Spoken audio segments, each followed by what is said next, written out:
Hello dear student, बेरोजगार classes के YouTube channel पर आप सभी का स्वागत है। आज हम लोग इलेक्ट्रीशियन का लेक्चर नंबर 1 देखेंगे। इलेक्ट्रीशियन ट्रेड जो 2020-21 में जिनका एडमिशन हुआ है उनके लिए काफ़ी इंपॉर्टेंट है। तो जो भी स्टूडेंट इलेक्ट्रीशियन के इस वीडियो को देख रहे हो वो इस वीडियो को ज़्यादा से ज़्यादा शेयर करने की कोशिश करें तथा सब्सक्राइब करें ताकि जो अगली वीडियो हमारी आने वाली है उसका नोटिफिकेशन उनको मालूम हो। तो पहले हम देखिए आज जो पढ़ेंगे तो उसमें हम इलेक्ट्रिक के बारे में पहले अंतर देखेंगे, क्या है इलेक्ट्रीशियन किसको कहते हैं, इलेक्ट्रिक क्या है।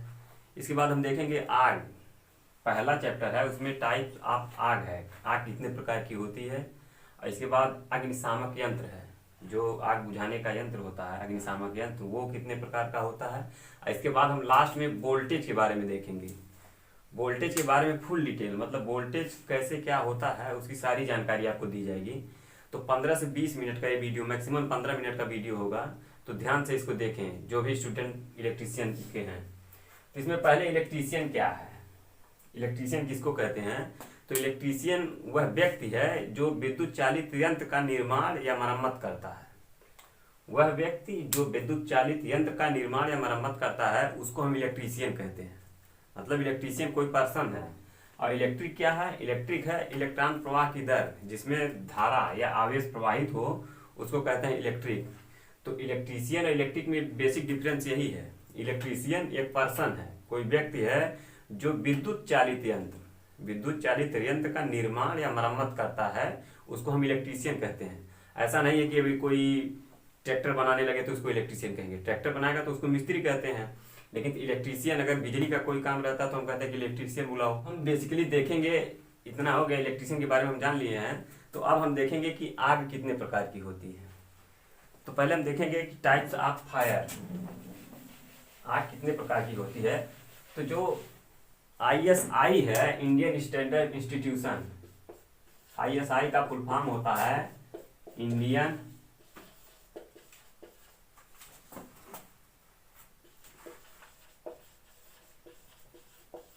Standard institution,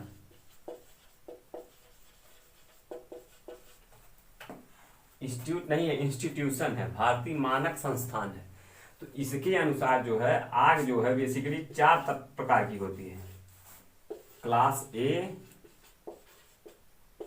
class B, class C और क्लास D। ये ISI के अनुसार है।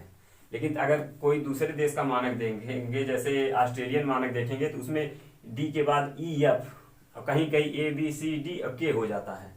तो ये जबकि इंडियन स्टैंडर्ड में यही 4 है, तो हमको यही चारों पढ़ना है, हमको और किसी देश का नहीं देखना है। और होगा तो इसमें हो जाता है E हो जाता है, F हो जाता है। EF अभी हम बता देंगे, लेकिन तो उसको आप लोग याद किए रहिएगा कि मतलब 6 तरह का होता है। कहीं अगर इमरजेंसी में मैटर फंस जाता है तो उसको भी याद रहना चाहिए। लेकिन जो इंडियन स्टैंडर्ड है उसमें यही 4 होता है। तो इसमें क्लास ए में कौन कौन सी आग आती है। जैसे क्लास ए में है, तो क्लास ए में जैसे लकड़ी है, अगर किसी लकड़ी में आग लग जाए या कपड़े में लग जाए या पेपर में लग जाए तो ये क्लास ए की श्रेणी में आते हैं। जितने भी हैं, लकड़ी, पेपर, कपड़ा, साल है, स्वेटर है, रजाई, गद्दा, कहीं भी लगे, ये सब कपड़ा के अंतर्गत आते हैं। तो ये क्लास ए की फायर हो गई।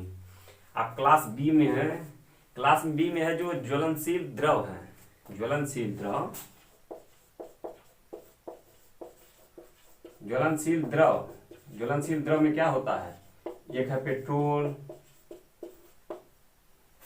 केरोसिन है जिसको मिट्टी के तेल बोलते हैं, मिट्टी का तेल है, डीजल है। तो ये सब ज्वलनशील द्रव है। ये किस श्रेणी में आएंगे, ये क्लास बी में आते हैं। जो ज्वलनशील द्रव है क्लास बी में आएंगे। इसके बाद है ज्वलनशील गैसें, क्लास सी में है ज्वलनशील गैसें। जो गैस है ज्वलनशील है, जैसे LPG है, LPG है और CNG है, ये ज्वलनशील गैसें हैं। तो LPG है लिक्विफाइड पेट्रोलियम गैस और CNG है कंप्रेस्ड नेचुरल गैस। तो ये है क्लास सी के अंतर्गत आती हैं ज्वलनशील गैसें। देखिए ए में है लकड़ी कपड़ा कोयला जो जनरल है आग, वो ए में आती है। और जो तेल में लगता है आग, वो बी में आती है। जो गैस में लगता है वो सी में आती है। इसके बाद तीसरा हमारा क्लास डी है। इसमें जितने भी इलेक्ट्रिकल इंस्ट्रूमेंट में आग लगती है, जैसे किसी मोटर में लग गई, जनरेटर में लग गई, या किसी वायरिंग में लग गई,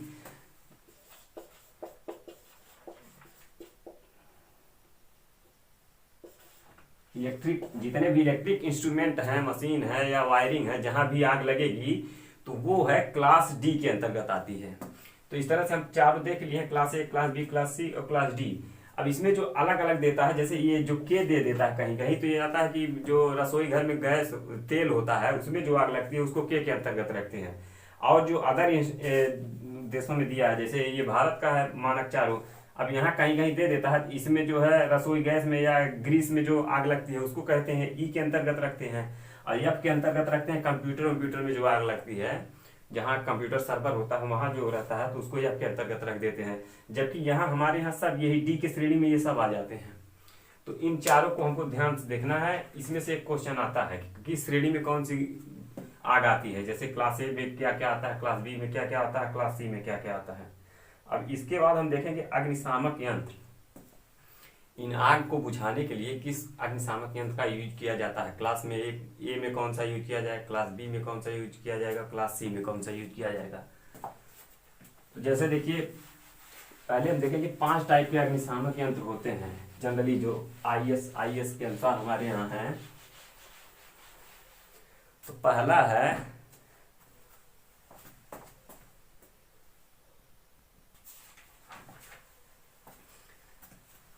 यहाँ पर हम देखेंगे 5 टाइप के अग्निशामक यंत्र लिखे हैं जिनसे आग बुझाई जाती है। पहला है जल युक्त अग्निशामक, दूसरा है झाग पैदा करने वाले अग्निशामक, तीसरा शुष्क पाउडर वाला अग्निशामक, और चौथा है CO2 कार्बन डाइऑक्साइड अग्निशामक, और तीसरा है CCl4 कार्बन टेट्राक्लोराइड अग्निशामक।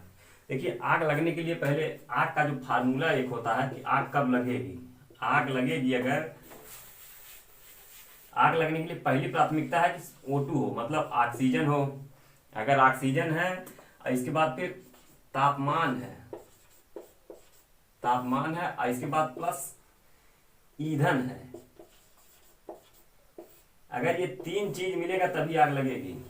अगर कहीं आग लगती है तो पहली बात तो वहां ऑक्सीजन होगी, जहां ऑक्सीजन नहीं है वहां आग नहीं लग सकती है। तो ऑक्सीजन होनी चाहिए और एक ईंधन होना चाहिए, कोई ईंधन होना चाहिए। नहीं तो जैसे जनरली यहाँ आग क्यों नहीं लग रही है, ऑक्सीजन है यहाँ और ईंधन भी एक है। मान लीजिए कपड़ा है, वो ईंधन है, लेकिन तापमान यहाँ नहीं है। तापमान अगर अभी माचिस जला के यहाँ लगा दें तो जल जाएगा।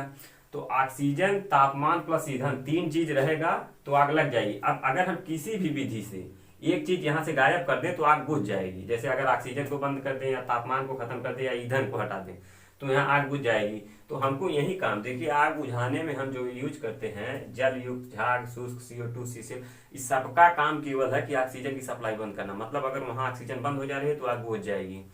तो इसके लिए हम अग्निशामक का प्रयोग करते हैं। तो जल युक्त अग्निशामक क्लास ए की आग जितनी भी है, जैसे कपड़े में लगी है या लकड़ी में लगी है, कहीं लगी है, तो उसकी क्लास ए की आग बुझाने के लिए हम जल युक्त अग्निशामक का प्रयोग करते हैं, जल युक्त अग्निशामक। अब अग्निशामक जो होता है एक सिलेंडर टाइप में होता है, उसको हम देखे हैं, ऐसे एक पाइप इसमें से निकली रहती है। तो इसमें एक सेफ्टी पिन होता है बीच में सेफ्टी पिन रहेगा, उसको हम खींच लेंगे, इसके बाद उसको दबा देंगे तो इसमें से जो भी रहेगा, उसमें जल रहे या CO2 रहे, जो भी रहे, उसमें से वो निकल जाता है। तो झाग पैदा करने वाला अग्निशामक, इसमें एक अग्निशामक है, ये जल युक्त अग्निशामक है, ये झाग पैदा करने वाला अग्निशामक है। जैसे जो तेल ओल में आग लग जाती है, क्लास बी में जो ज्वलनशील तेल है, उनकी आग बुझाने के लिए झाग पैदा करने वाले अग्निशामक का यूज किया जाता है। इसके बाद शुष्क पाउडर वाला अग्निशामक, जो ज्वलनशील गैसें हैं, क्लास सी में जो आती हैं ज्वलनशील गैसें हैं, उनको बुझाने के लिए शुष्क पाउडर वाला अग्निशामक यूज किया जाता है। और इसके बाद CO2 कार्बन डाई अग्निशामक, ये क्लास डी के लिए आता है। ये दोनों क्लास डी के लिए यूज किया जाता है। इसको तो जनरली हम इसमें भी यूज कर सकते हैं, इसमें भी CO2 को झाग पैदा करने वाले सब में यूज कर सकते हैं, लेकिन इसको यहाँ नहीं। यहाँ देखिए CO2, ये बिजली घर में या कहीं कंप्यूटर का नेटवर्क है वहाँ है, तो वहाँ पर CO2 और CCl4 का यूज किया जाता है। जनरली हम CCl4 का यूज करते हैं क्योंकि CO2 वाला काफी महंगा पड़ता है। तो ये इतना सिस्टम हो गया है। आग कैसे होती है, आग कब लगेगी, जब आग को हम O2 तापमान प्लस ईंधन देंगे, ऑक्सीजन की सप्लाई हो और तापमान हो और ईंधन हो, तभी आग लगेगी। और उसको बुझाने के लिए क्या करते हैं, हम इतना यूज करते हैं। अब अगर हम किसी तरह से इसके अलावा भी अगर कोई हमारे पास व्यवस्था है, जैसे सिलेंडर में अगर हमारे घर आग लग गई तो हमको कुछ नहीं दिखाई दे रहा है, तो हम एक कपड़ा, सूती कपड़ा भिगो के इसके बाद उसके ऊपर तुरंत चारों तरफ से ढक देंगे। चारों तरफ से जैसे ही ढकेंगे उसका ऑक्सीजन का सप्लाई रुक जाएगा, क्योंकि भीगा है तो वहां से ऑक्सीजन की सप्लाई नहीं, हवा नहीं जा सकती है। अगर कोई चीज भीगी है तो ऐसे करेंगे तो उससे हवा नहीं आता है तुरंत। जैसे सिलेंडर की तरफ चारों तरफ लपेटेंगे वैसे ऑक्सीजन की सप्लाई बंद हो जाएगी और सिलेंडर बुझ जाएगा। तो वहां भी ऑक्सीजन की सप्लाई हम रोकी है। तो इन विधियों से जो है ऑक्सीजन की सप्लाई रोकी जाती है।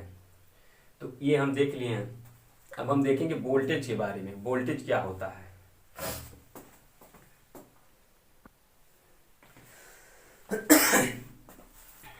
हम लोग देखेंगे, जैसे हम लोग रोज डेली एक लेक्चर में एक टॉपिक जो है लास्ट में जो भी है, जैसे आज का टॉपिक वोल्टेज है, कल का टॉपिक रहेगा करंट, तो इसके बारे में फुल डिटेल में जानकारी करेंगे। तो वोल्टेज क्या होता है, वोल्टेज एक प्रकार का बल है जो इलेक्ट्रॉनों को धक्का देता है। वोल्टेज क्या है, वोल्टेज एक प्रकार का बल है जो इलेक्ट्रॉन को धक्का देता है, इससे इलेक्ट्रॉन प्रवाहित होते हैं तो करंट उसमें सर्किट में पूरी हो जाती है। तो वोल्टेज की यूनिट क्या होती है, यूनिट इसका मात्रक, वोल्टेज का मात्रक होता है वोल्ट। अब वोल्टेज को हम मापते कैसे हैं, वोल्ट मीटर से।